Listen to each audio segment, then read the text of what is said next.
1870, já circulava pelo Brasil a ideia de república, tanto que, em 3 de dezembro deste mesmo ano, é publicado pelo jornal A República, situado no Rio de Janeiro, até então sede da monarquia, o texto que fundou o movimento republicano, trazendo ideias de democracia e federalismo e citando expressões como soberania popular, liberdade individual e voto do povo.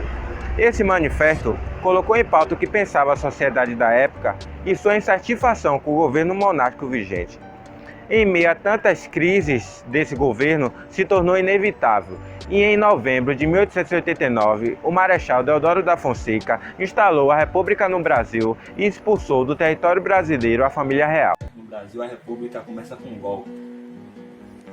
A história do Brasil é engraçada, porque é golpe em cima de golpe. Eles já chegam querendo mudar o nome do Brasil para Estados Unidos do Brasil. Transformam o Brasil em uma república federalista. E chegam ferrando com a Igreja Católica. Primeiro, botam fim no padroado. Depois, colocam obrigatoriedade no casamento civil, secularização do cemitério, regularização do registro civil. Isso daí acaba ferrando com a Igreja Católica. E temos um líder para isso tudo, que é o Marechal Deodoro da Fonseca, que mais tarde ia ser deposto, mas isso daí já é assunto para outra conversa. Nesse mesmo período, o ministro da Fazenda, Rui Barbosa, como tentativa de alavancar o país economicamente, põe em prática a política do encilhamento. Ele passa a emitir uma quantidade de papel-moeda acima da conta do lastro-ouro do Brasil. De início, ele dá crédito a empresas, incentivando a industrialização. Mas a moeda fica desvalorizada e a inflação dispara, intensificando mais ainda a crise econômica no país. Em 1891, é sancionada a primeira Constituição Republicana do país. Esta afirmava o regime republicano presidencialista, com mandato de 4 anos, e federalista, conferindo autonomia aos estados que possuiriam sua própria Constituição. Além disso, a Constituição extinguiu o poder moderador e garantiu o sufrágio universal masculino, excluindo do poder de voto as camadas marginalizadas da população, ex-escravos, analfabetos e mulheres. Dizia a mamãe, o que começa mal, acaba mal também. E o governo de Deodoro da Fonseca só dura 9 meses. Com 9 meses de governo, Deodoro da Fonseca ele sofre grande pressão para sair do cargo. E também ele perde um pouco de apoio dos militares. E com isso quem assume é o vice-presidente Floriano Peixoto. Só que tem uma questão no meio disso tudo. A Constituição vigente na época, se não me falha a cachola, artigo 42 dizia que se o presidente não cumprisse no máximo 2 anos do seu mandato, devia ter novas eleições. E tem novas eleições? Não tem novas eleições. O Brasil é uma coisa engraçada. E sem receber sequer um voto, Marechal Deodoro da Fonseca se proclama o novo presidente do Brasil. No início do governo, Floriano tratou de demitir todos os funcionários públicos considerados por ele terroristas. Também mandou prender e desterrar várias pessoas que eram contra o seu governo, inclusive intelectuais famosos da época, como José do Patrocínio e Olavo Bilac. Rui Barbosa ainda deu entrada num pedido de habeas corpus, mas foi negado. Se no Rio de Janeiro, na capital, estava sendo contido aqueles revoltosos, lá embaixo, no Rio Grande do Sul, estava estourando quebra-pau, que ia ser difícil de Floriano Peixoto cumprir. Primeiro, porque eram 2 grupos políticos da época, que eram os remanescentes do Partido Monárquico e os republicanos liberais. Dentre esses republicanos liberais, ia ficar conhecido um dos líderes dele, da época, e como é o nome do miserável dele? Júlio Prestes, não, se não me falha a cachola, Júlio Castilho. E esses dois grupos políticos da época, monárquico e republicano, eles mobilizaram exércitos privados. E essa é uma das características da Primeira República, que é a mobilização de homens armados em prol do ideal político. Isso daí vai acontecer na República inteira.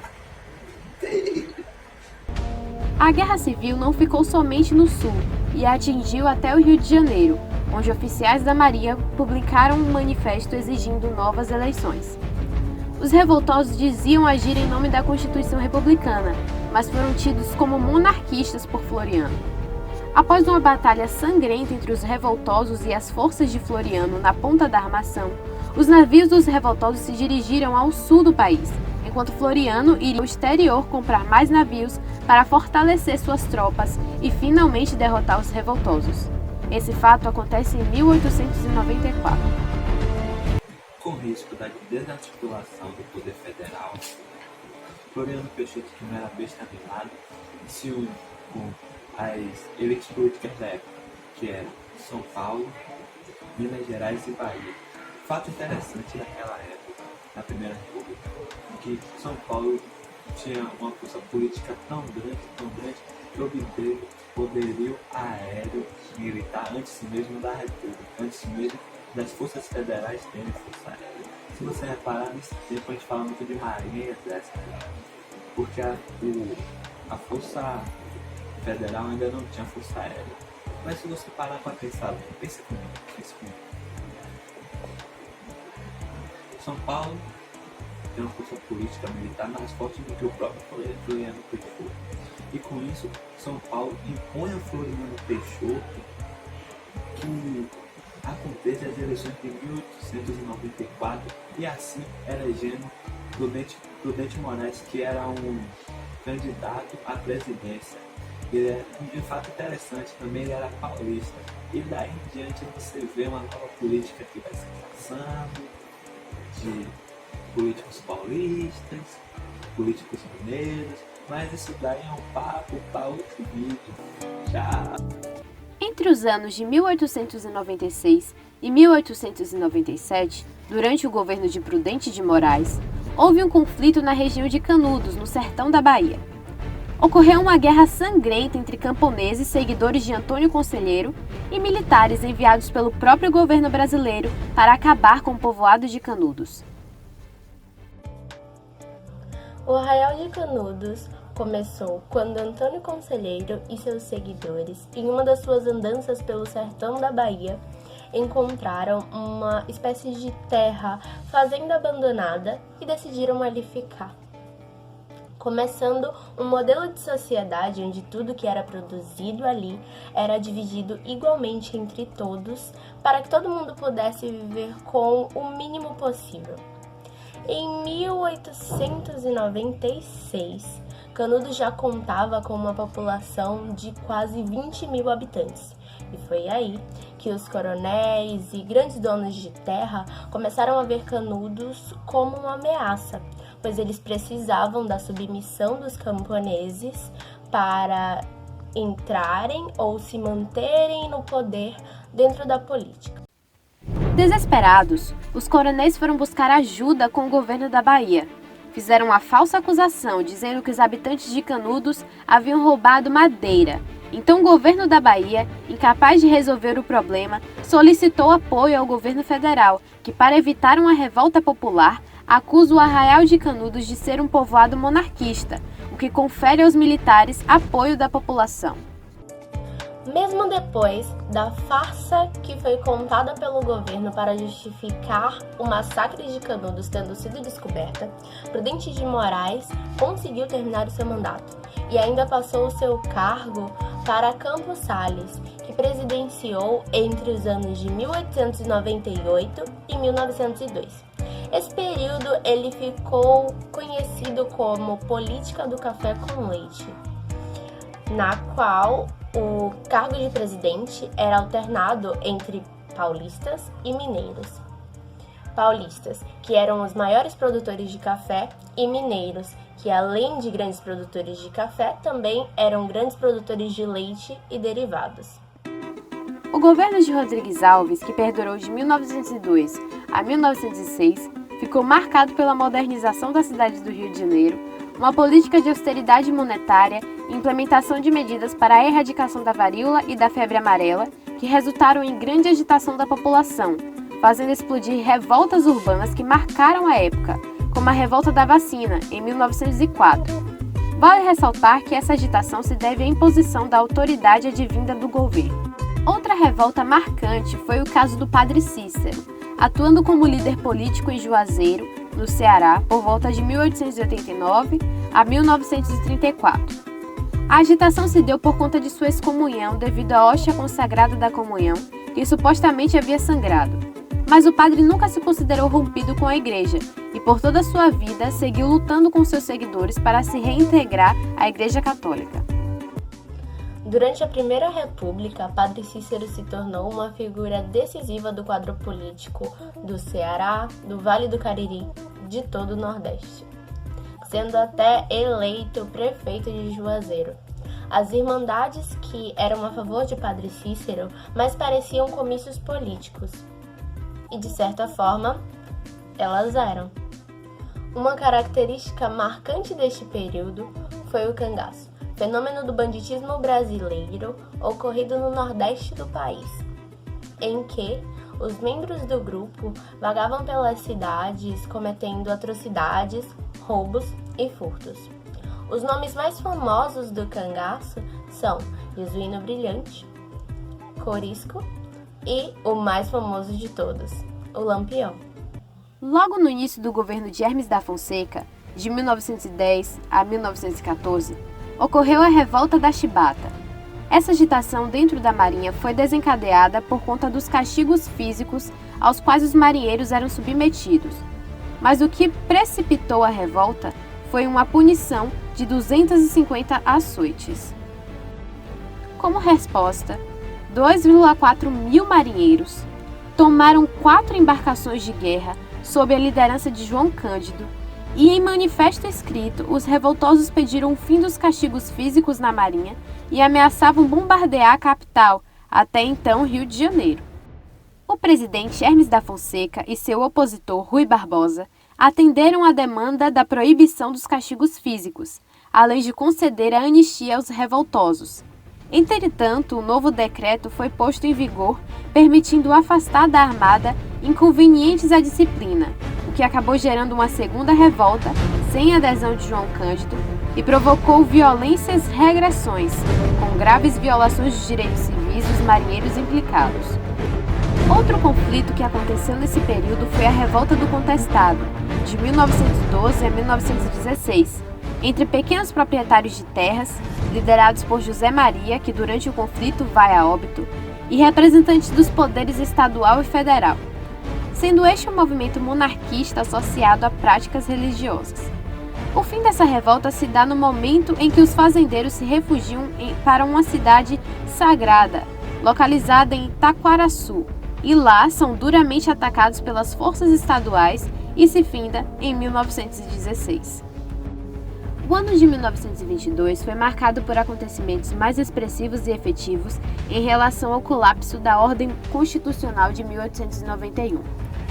Período que se caracterizou pela série de movimentações socioculturais, políticas e econômicas.